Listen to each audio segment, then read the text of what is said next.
Hi hello सर्वांना नमस्कार. रेशमी नाते या मराठी चॅनलमध्ये तुमचे सर्वांचे स्वागत आहे. एक लग्न असेही भाग 73. तो घरापर्यंत पोहोचण्याआधी मला त्याचा बंदोबस्त करायला हवा, सोनाली विचार करत होती. तिने लगेच एक फोन लावला. हॅलो, मी येते.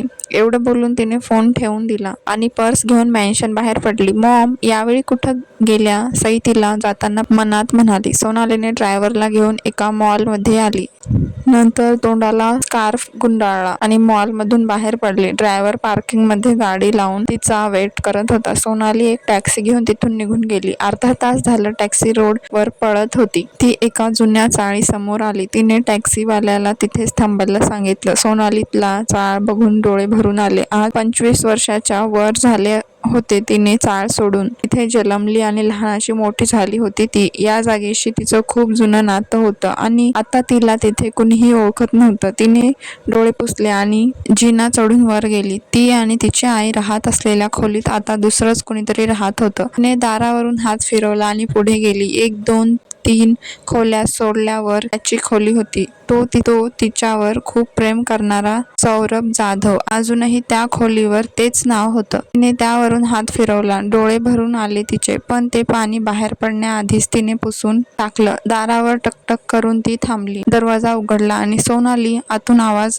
आला त्याचा. सोनाली म्हणण्याने अजूनही अंगावर काटा आला तिच्या, जसा पूर्वी यायचा. दार लोटून आत आली ती. समोरच्या बेडवर तो झोपून होता. तब्येत बरीच खराब झालेली दिसत होती. कदाचित बऱ्याच दिवसापासून आजारी असावा. सोनाली सगळीकडे पाहत होती. सगळं काही अगदी जशास तसं होतं. बस ना, सौरभ क्षीण आवाजात म्हणाला. सोनाली तिथं असलेल्या एका प्लास्टिक चेअरवर बसली. भयानक शांती होती तिथे. तो एकसारखाच तिच्याकडे बघत होता. आत्ताही त्याच्या नजरेने अस्वस्थ होत होती ती.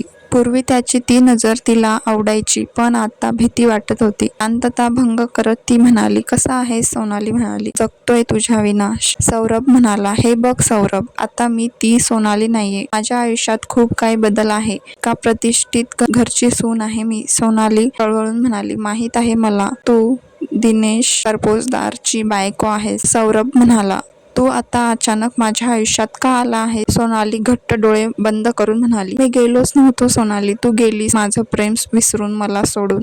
त्यावेळी तुला माझ्यापेक्षा एक श्रीमंत घरची मागणी आली म्हणून गेलीस ना? सौरभ म्हणाला, माझ्यावर बोल लागण्याआधी तू स्वतःला काय केलंस ते आठव सौरभ.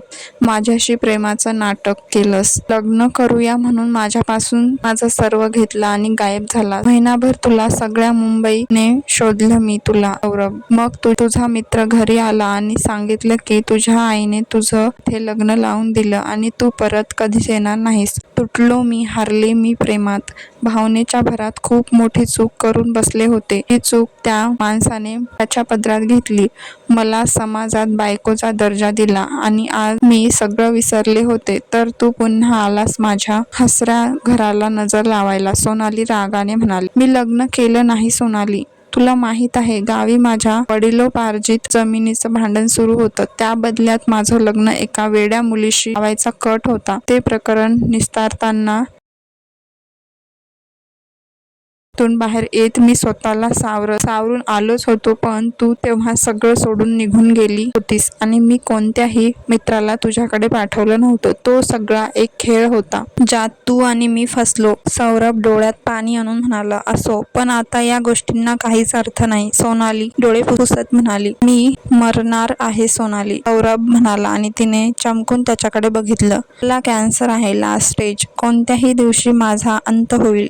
सौरभ म्हणाला, मग तू हॉस्पिटलमध्ये जायचं सोडून इथे का आहे? सोनाली आश्चर्याने म्हणाली, हॉस्पिटलमध्ये मला मरण्याची वाट पाहायची नाही. जितकं आयुष्य माझं उरलं आहे ते मला माझ्या लोकांना बघत घालवायचं आहे. या जगात आता माझं तुझ्याशिवाय आणि आपल्या मुलाशिवाय कोणीच नाही. मला माझ्या मुलाला एकदा भेटायचं आहे सोनाली. सौरभ हात जोडून म्हणाला, ते शक्य नाही सौरभ. मी त्याला कधीच त्याच्या जन्माचं सत्य सांगितलेलं नाही. तो दिनेश सरपोतदारचा छोटा मुलगा म्हणून समाजात त्याची ओळख आहे आणि तू म्हणतोयस मी त्याला तुझ्याबद्दल सांगू, त्याची ओळख हिसकावून घेऊ. नाही नाही, हे कधीच त्याला समजणार नाही. सोनाली घाबरून म्हणाली, असं बोलू नको सोनाली.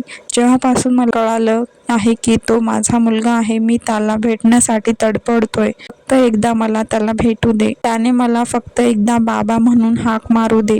मी पुन्हा तुझ्या आयुष्यात दखल देणार नाही.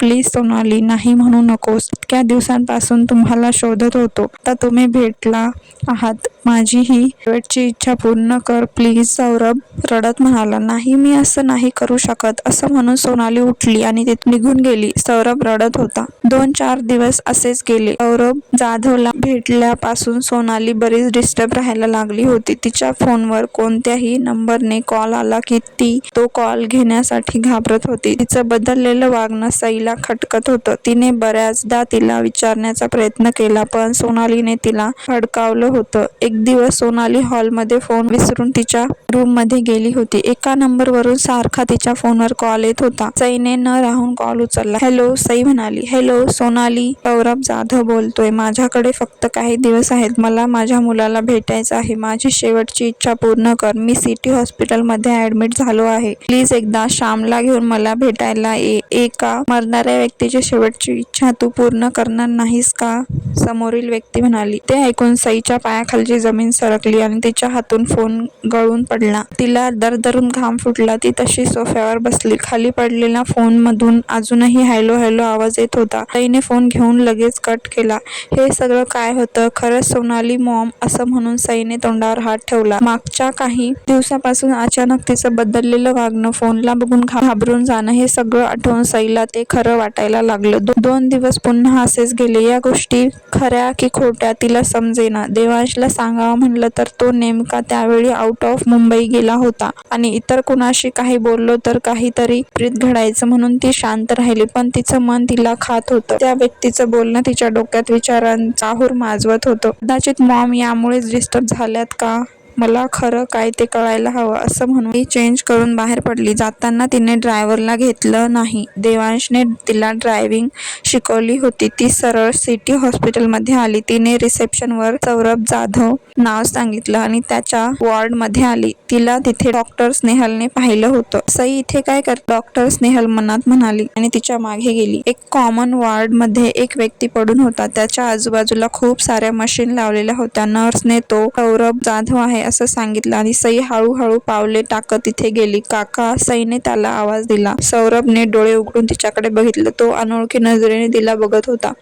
मी सई. सई देवांश सरपोतदार. सईने त्याला तिचं नाव सांगितलं आणि सौरभच्या डोळ्यात पाणी आलं. त्याने तिला हाताने इशारा करून बोलावलं. सई त्याच्या जवळ असणाऱ्या खुर्चीवर बसली. त्याने एक डायरी सईला दिली. सईने डायरी उघडली. त्यात सोनाली आणि त्याचे काही जुने फोटो, लेटर होते. डायरीत काही आठवण, काही ठिकाणी थोडं थोडं लिहिलेलं होतं. त्यावरून सईला एक गोष्ट समजली की सोनाली आणि हा व्यक्ती एकमेकांवर प्रेम करायचे. सईला श्यामला भेटायचं आहे, तो अडखळत आणि क्षीण आवाजात म्हणाला. माझी शेवटची इच्छा. बोलताना त्याच्या डोळ्यात पाणी आलं.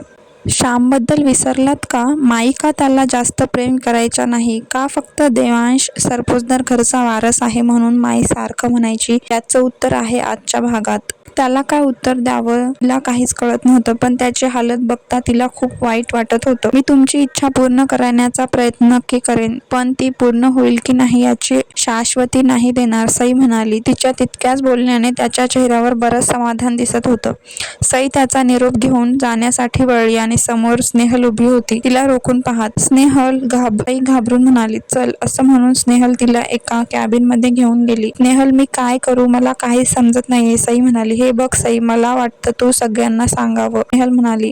पण याने श्यामच्या आयुष्यात किती मोठं वादळ येईल तुला कल्पना आहे? सई म्हणाली. पण अशा गोष्टी जास्त वेळ लपून राहत नाहीत सई. कधी ना कधी ते श्यामला माहीत होणारच आहे. एक डॉक्टर म्हणून मी तुला हाच सल्ला देईन की तू श्यामला सगळं सांगावं. त्याचे वडील आहेत ते आणि शेवटचे क्षण मोजत आहेत. यावेळी यांची एकच इच्छा आहे, त्यांच्या मुलाला भेटणं, आणि माणसाची शेवटची इच्छा अधुरी राहिली तर त्यांच्या आत्म्याला शांती भेटत नाही असं म्हणतात, स्नेहल म्हणाली. हे तू बोलत आहेस? सई म्हणाली. हो, कारण मी डॉक्टर आहे. कोणत्याही परिस्थितीत पेशंटचं दुःख बरं करणं काम आहे माझं, आणि या घडीला त्या पेशंटला औषधाची नाही तर त्याच्या मुलाची गरज आहे आणि तुला त्याची भेट त्यांची भेट करून द्यायची आहे, स्नेहल म्हणाली. स्नेहल म्हणत होती तेही बरोबर होतं, पण हे करायचं कसं हा खूप मोठा प्रश्न तिच्या समोर होता. सोनालीने आजपर्यंत हे सत्य लपवलं ते श्यामच्या भल्यासाठी, पण माणुसकीच्या नात्याने ते आता बाहेर येणं गरजेचं होतं. संध्याकाळी जेवण झाल्यावर सई सगळं आवरून माईच्या रूममध्ये गेली. आई रोजप्रमाणे पुस्तक वाचन करत होती.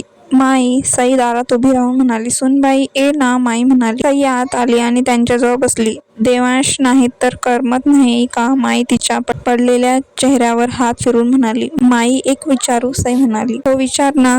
माई म्हणाल्या. एखाद्या माणसाची शेवटची इच्छा पूर्ण करणं बरोबर आहे की चूक? सई म्हणाली. ते त्या इच्छेवर अवलंबून आहे, माई म्हणाली. समजा त्यामुळे कुणाचं आयुष्य डिस्टर्ब होणार असेल तर? सई म्हणाली. सई काय झालं? माई काळजीने म्हणाली. माई आज मी सौरभ जाधवला भेटले होते, आपल्या श्यामचे खरे बाबा. सई म्हणाली आणि माईच्या चेहऱ्यावर आश्चर्याचे भाव आले. मग सईने तिला घडलेला सगळा प्रकार सांगितला. माई तुम्हाला अगोदर माहीत होतं ना श्याम या घरचा मुलगा नाही? सई म्हणाली. माईने एक दीर्घ श्वास घेतला. हो माहीत होतं, माई म्हणाली. देवांशची आई वैशाली देवांशच्या जन्मानंतर सतत आजारी पडायची. दिनेशचं खूप प्रेम होतं तिच्यावर. तिचा खूप ठिकाणी इलाज केला पण तिला काही फरक पडत नव्हता. तिच्या हृदयाला छिद्र होतं, त्यासाठी तिला दुसरं हृदय हवं होतं. दुर्दैवाने तिच्यासाठी कुणीच डोनर मिळत नव्हता. दिनेश खूप काळजीत असायचा. तिला गमवण्याची भीती त्याला रात्रभर झोप लागू द्यायची नाही, त्यामुळे तो चिडचिडा व्हायला लागला होता. त्याचं लक्ष नसल्याने बिझनेसमध्ये पण लॉस होत होता. आपण तर काही दिवसानंतर हे जग सोडून जाणार आहोत, पण त्यामुळे आपल्या नवऱ्याने खचून जाऊ नये. आपल्या मुलाला आई मिळावी, त्याला हक्काचं प्रेम मिळावं म्हणून वैशालीने त्याचं दुसरं लग्न लावून द्यायचा निर्णय घेतला. दिनेशच्या एकटेपणाला दूर करण्यासाठी वैशाली सोनालीला घेऊन आली. सोनाली तिची मैत्रीण होती. दिनेश दुसऱ्या लग्नासाठी अजिबात तयार नव्हता, पण वैशालीच्या हट्टापुढे त्याचा नाईलाज झाला. दोघांचं लग्न झालं. त्यात सोनाली गरोदर राहिली, पण लग्नाला 6च महिने झाले होते आणि सोनालीचे 7 महिने पूर्ण झाले होते. ही गोष्ट मला खटकली. डॉक्टरांना भेटून माझ्या समोर तिची तपासणी केली, त्यात सोनाली 7.5 महिन्याची गरोदर निघाली. घरी येऊन मी याबद्दल तिला जाब विचारला. तिने सगळे कबूल केले. प्रेम संबंधातून श्याम तिच्या गर्भात राहिला होता. मी तिला घर सोडून जाण्यासाठी सांगितलं, पण त्यावेळी दिनेशने तिची बाजू घेतली. त्याने त्या बाळाला त्याचं नाळ म्हणून ओळख दिली. माई डोळ्यात पाणी आणून म्हणाली. सगळं ऐकून सईच्या डोळ्यात पाणी आलं. म्हणून माई तू माझ्यावर भाई इतकं प्रेम करत नाहीस? उभा असलेला श्यामने प्रश्न केला. सई आणि माईने दचकून त्याला पाहिलं. श्याम, माई म्हणाली. श्याम आत आला. मला सईशी काहीतरी बोलायचं होतं. ती तिच्या रूम मध्ये नाही म्हणून तो तिला शोधत होता आणि नेमकं त्याच वेळी माईच्या आणि तिच्या बोलण्याचा आवाज त्याला आला. श्याम या घरचा मुलगा नाही. हे वाक्य ऐकून तो आश्चर्याने जागीच थांबला. बोल ना माई, मी खरंच डॅडचा या घराचा मुलगा नाही म्हणून तू मला प्रेम करत नाहीस? श्याम माईचा हात हातात घेऊन म्हणाला. आईकडे उत्तर नव्हतं. काय सांगणार होती ती? त्याच्यावर जास्त प्रेम करायची नाही, त्याला कारण होती सोनाली. त्यांना श्याम बद्दल कळाल्यानंतर तिचं वागणं एकदम बदललं. तिच्या मुलाला कमी दर्जा मिळतोय म्हणून ती देवांचा राग करत राहिली. अपघातात दिनेश आणि वैशाली गेले. तिने अर्ध्या प्रॉपर्टीवर हक्क सांगितला होता, पण माई पुढे तिचं काही चाललं नाही. त्यांनी सगळी प्रॉपर्टी आधीच देवांशच्या नावावर करून घेतली होती. माही दिनेशची मुलगी असल्याने त्यांना सोनालीला काही म्हणता येत नव्हतं. श्याम माईच्या मांडीवर डोकं ठेवून मुसमुसत होता. आई फक्त डोळ्यात पाणी आणून त्याच्या डोक्यावरून हात फिरवत होत्या. सोनालीच्या वागण्यामुळे नकळत त्यांनी श्यामवर अन्याय केलाच होता. काही मजबूर होत्या. थोड्या वेळाने श्याम उठला आणि डोळे पुसले. वहिनी मला त्यांना भेटायचं आहे, श्याम म्हणाला. मग त्याच वेळी सई आणि श्याम हॉस्पिटलमध्ये आले. तिच्या अगोदरच तिथे होती. ती सई आणि श्यामला घेऊन त्यांच्याजवळ आली. तो एका स्पेशल रूम मध्ये बेडवर निपचित पडून होता. डोळे बंद होते. हाताला सलाईन, नाकावर ऑक्सिजन मास्क लावला होता. श्याम त्यांना पाहत होता. एक माणूस म्हणून त्याला त्यांच्याबद्दल खूप वाईट वाटत होतं, पण आपलेपणा वाटत नव्हता. काका, सईने त्याला हाक मारली. त्याने मोठ्या मुश्किलीने डोळे उघडण्याचा प्रयत्न केला आणि तिच्याकडे पाहिलं. श्याम, सई डोळ्यात पाणी आणून म्हणाली. श्यामला त्यांच्या पुढे करत म्हणाली.